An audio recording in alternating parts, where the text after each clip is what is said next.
From the News Channel 5 Network, this is SportsLine.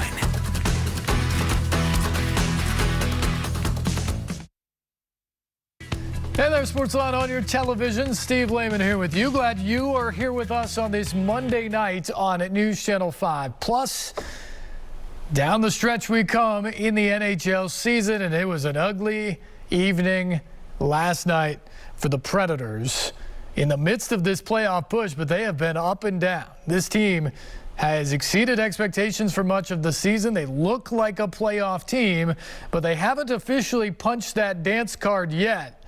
And 2 of the last 3 games on home ice, they've essentially been embarrassed by the Oilers and then yesterday by the Blues. And last night was a game where the Preds really felt like they deserved better in the first period. They were tied 1-1 after 1, a power play goal. Kind of chippy game. Got the Blues even late in the first period, and the Preds felt like they could have been up 2-3 goals at that period in time. Instead, it was tied. But they got exactly what they deserved in the second period. Just too many mistakes, too many odd man rushes, 2-on-1s, 3-on-1s the other way, and the Blues made them pay over and over and over again. UC Saros, who started the second game of a back-to-back, that has not worked out well for many goaltenders historically and certainly this season, and it did not work out well for him. He gave up 4 goals in just 20 shots, including 3 early in the second period before he was pulled. David Riddick came in and gave up 4 more goals in the second period. The Preds give up a franchise record 7 in all in the period, and they go on to lose 8-3, and the Preds then fall from the number 1 wild card spot into the number 2 wild card spot. Tied in points with the Stars, but Dallas has a game in hand. They're about an hour away from puck drop tonight in Vancouver against the Canucks, and if they win that, then they move ahead in the points. Even if they get a point and go to overtime tonight, Dallas would be in front on points with both teams having 6 games left in the regular season. Now, the Preds have a 4-point advantage on Vegas, which is just about to drop the puck against the Devils tonight at home out there at T-Mobile Arena. But all of a sudden here, 6 games left in the season, and nothing can be taken for granted. And the schedule's not easy either. The Predators home tomorrow night against the Pacific Division leading Flames, which could be a potential playoff matchup, by the way, if the Preds are able to rebound a bit here and get back into that number 1 wildcard spot. They would be facing the Pacific Division champion, which in all likelihood looks like it will be the Flames. From there, they go to the 2-time defending Stanley Cup champion Lightning on Saturday down in Tampa. Then another back-to-back, because they're back home Sunday against the Minnesota Wild, a team that will be in the playoffs. Then they get the Flames again next Tuesday night before finishing the season on the road with a pair of games at Colorado, which may just be the best team in hockey, and then at Arizona, which is a bit of a breather on the final night of the season. But certainly you hope it doesn't come down to that. You got to find a way to play better hockey than the Preds have played here in the last couple of nights. And it was very, very disappointing last night as they fell 8-3 and fell out of that number 1 wild card position and into now the last playoff spot in the Western Conference with 6 games left in the regular season. And it all went downhill in that second period when the Preds gave up a franchise record 7 goals to the Blues on the way to that 8-3 loss. Here was Captain Roman Josi trying to explain it after the game. Actually thought we played a good first, had a good period, had a lot of chances. They got 1 late on the power play, but I think we felt good about our game, and then second period we just fell apart. We gave them so many chances, odd-man rushes everywhere, left our goalies out to dry, and we got embarrassed in the second period. I was going to say that, the goalies' numbers don't look good, but really there weren't too much in the way of soft goals. No. Chances, huh? No, there wasn't any soft goals. It was 2-1 breakaway, 2-1. It was all clear-cut chances, and like I said, we just left them out to dry. There's nothing they could have done. It's on us. We just, like I said, we got embarrassed in the second period. We gave them way too much. Was there a point in that second period, just maybe after that first goal, that that there was like a loss of confidence on the bench? I mean, what kind of made it? No, I think, I mean, I scored that first one, but like I said, we were fine. We played well in the first. I think, and then they scored. I mean, they scored another quick after, and then from then on, like I said, we just we got away from our game. Obviously, we didn't play well defensively. We just gave them so many chances, and we just fell apart. And we doesn't matter. They score a couple. We got to do a better job of staying calm and sticking to our game, and we didn't do that tonight. Where were the breakdowns specifically in terms of allowing them to get out on the rush so much in the second period? All over the ice, I think. I mean, we just never checked well as a five-man unit. We gave them way too much time. Like I said, if you give them many two-on-ones, on-man rushes, we lost coverage a couple of times, and a team like that is going to make you pay. And it was everyone on the ice just not being in coverage, and yeah, like I said, way too many breakdowns, and it was clear-cut chances. It wasn't just like small chances. There were like really good chances. So. Yeah, we just got to be a lot better as a group. It's concerning, Roman, that this is really kind of 2 out of the last 3 games here that you guys have had sort of subpar performances.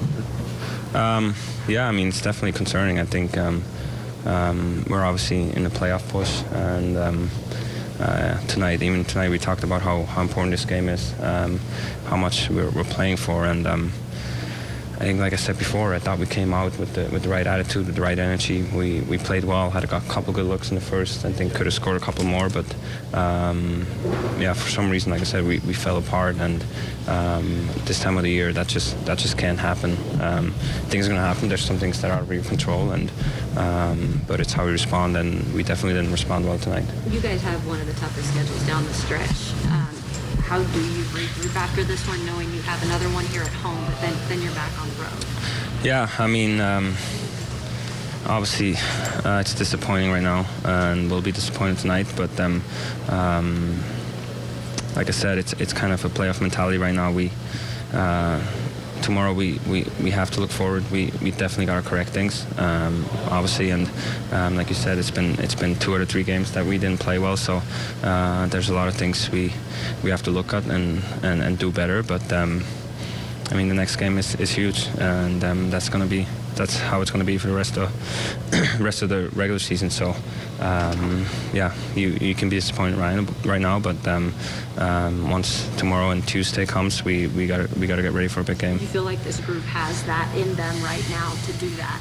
Yeah, I think we've responded well all year, and I think obviously tonight was kind of on a different level, and you never want to get embarrassed like that as a team, and it doesn't sit well. So I'm sure the guys will respond, and like I said, we're going to look at things, and there has to be things that we have to do better, but then we got to be ready for a big game.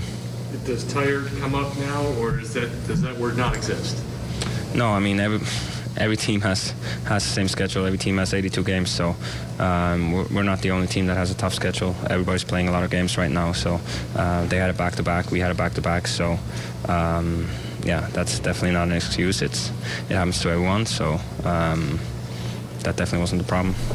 Everybody's got to play 82 games, but not all games are created equally. And the Preds with some back-to-backs here down the stretch. A lot of teams that are going to be in the playoffs that they've got to deal with, and they're going to have to find a way to win a couple games, maybe 3 games, maybe 4 games, to make sure that they get themselves into the playoffs. And once you get there, anything can happen. And we've seen that before with the Predators.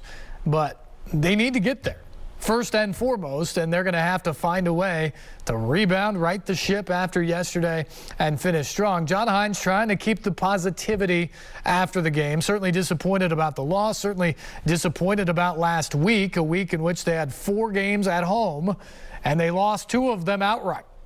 They got just 4 points out of a possible 8. I mean, think how different things could look one more win in that stretch, and you're still in the #1 wild card spot. You're in a great position to clinch maybe by week's end. Instead, you lose twice on home ice in regulation, and now it is nip and tuck down the stretch. But John Hynes doing his best to keep things positive after the game when looking at that 8-3 loss to the Blues. Coach, how would you assess this one for your group here today? Well, I thought we got off to a really good start to the game, and I think to come out of the first period 1-1, I thought we deserved better than that. I think some of the looks that we had in the first, they had some similar looks in the second. I think that the difference really in that part was they capitalized on some of the good looks that they had, and then we didn't capitalize on some of the very, very similar looks that we had. And then I thought. Even when you go through, I think, what was it, 2-1, we come down, Yost has a chance, probably a 2-2 game. That goes in, they come down, and then they score, and 3-1. And then I thought we had some breakdowns that were uncharacteristic of us as that went on, when I think it went game, 4, 5, and 6. So I thought there were some segments in the game where it didn't get away from us. I thought, obviously, in the second we had some breakdowns, and they capitalized on the chances they got.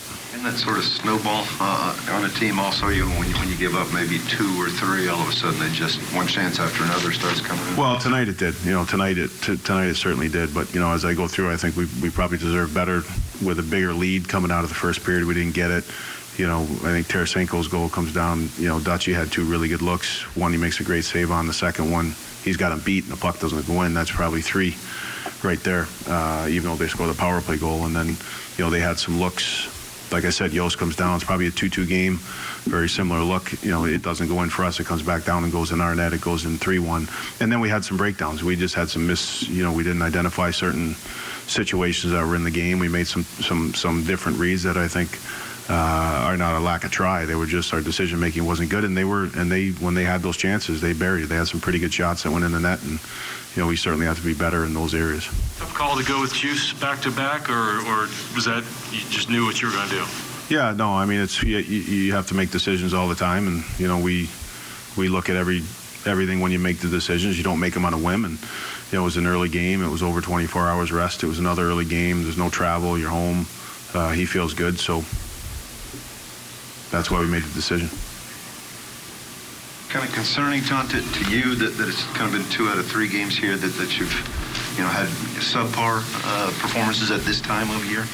Well, I think there's certainly things we can do better, but I think we played 2 really hot teams. I thought we didn't play our game against Edmonton, but I think Edmonton came in and played really well, and then went home and shut out Vegas, and these guys are coming in really hot, one of the hottest teams in the league, and they played well. So I think there's certain areas that we have to take out of tonight, some of our details without the puck, but I thought we came in, we were ready to play, and as I said, I think the game got away from us there a little bit, but early in the game, it could have went the other way too. So a tough loss against the Blues. Now, where did the Predators go from here? Last night, that was a topic of conversation on the Electric Power Company's Sunday Sports Central. John Burton with Robbie Stanley, who's covered the Predators for a long time. Of course, a radio host on 102.5 The Game as well, the flagship station of the Nashville Predators on the radio. And they discussed what happened and what's next. And we're pleased to bring in our good buddy Robbie Stanley from 102.5 The Game. Of course, he covered the Preds for several years for NHL.com.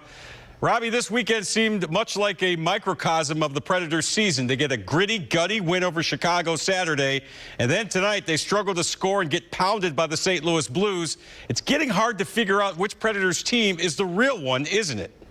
It really is, and it's been something that's really plagued them for the last couple of months since the All-Star break. They'll look great one night, and they'll get run over the next night. I mean, I thought they looked great earlier this week against San Jose. They only ended up winning the game 1-0 in overtime, but I thought they played really well in that game. You come out and you get smoked by Connor McDavid in Edmonton in the next game on Thursday. Played pretty well against Chicago on Saturday, and you get the win in that game, and then you just get totally run over by St. Louis in the second period, allowing 7 goals in the second period against the Blues tonight. That's the most they've given up in a period in the history of their franchise. So not a good one tonight for the Predators. They've been going back and forth kind of for weeks now. They're still in a decent spot when it comes to making the playoffs, but if you play like this in the playoffs, probably not going to be a very long stay. UC Saros is having a great season, no doubt. He's a legit Vezina Trophy candidate. He got pulled in this game tonight. But as you know, it's not all his fault. Why have the Preds been so inconsistent playing in front of the Juice lately?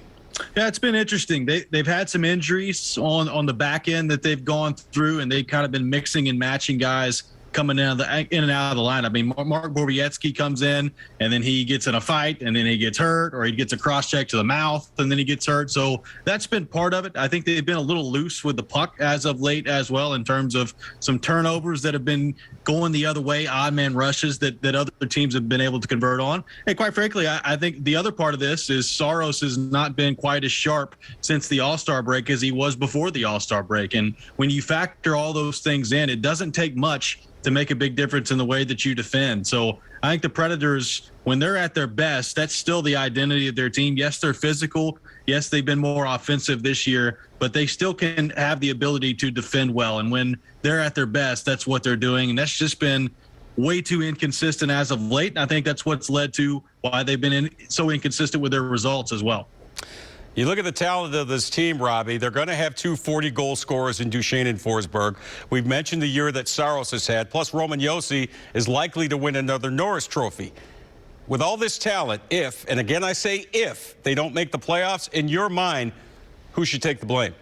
That's a really good question, because if you would have told me before the season that Forsberg and Duchesne are scoring 40, Roman Josi is going to put up almost 100 points, your UC Saros still has near a .920 save percentage. You factor in all those things, they're an easy playoff team in my mind before the season. And if that doesn't happen, it's kind of leaves you shaking your head if you're David Poile and you're John Hines. I think John Hines has done a really good job. I think he's maximized a lot of what these players are. If they're not making the playoffs, again, you're looking at the roster that David Poile has built and saying, if you can't make it this year with these guys playing this well, when are you going to make it anytime soon with how good the Western Conference is, and specifically how good your division is in the Central Division? So if they don't make the playoffs with this group playing as well as it's played, especially these individuals playing as well as they played all year long, to me, that's pretty concerning if you're a Predators fan.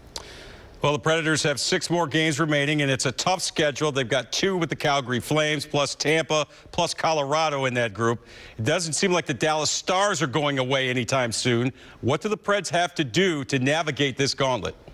Well, it's going to be interesting because, as you mentioned, they've got a really tough schedule coming down the stretch here. You're going to have to earn it if you're going to get into the playoffs. I think it's getting back to the way that they like to play the game, and that's establishing the forecheck. You get the puck in deep, and you establish your physical game. That's what they've been really good at this year. They're one of the most equipped teams in the league to play that physical brand of hockey. The problem is this time of year, lots of teams start to play more physical. So if you're the Predators, you've got to take it to them from that regard. If you do that, you create turnovers, you create those offensive chances that the Predators have been pretty good at converting on this year. But it goes back to what we were talking about earlier, JB. They've got to find a way to defend better and be more consistent in that area. If you can do that, I think you've got a chance to win these games and claw some of these out against some teams that maybe you're hoping coming down the stretch they got their positions locked up. You're going to see Calgary twice in the regular season, including this Tuesday night. That's a potential first-round opponent for the Predators, so they're going to be tested in a big way. If you're going to make the playoffs this year for the Predators, you're going to have to earn it because that schedule's tough coming down the stretch.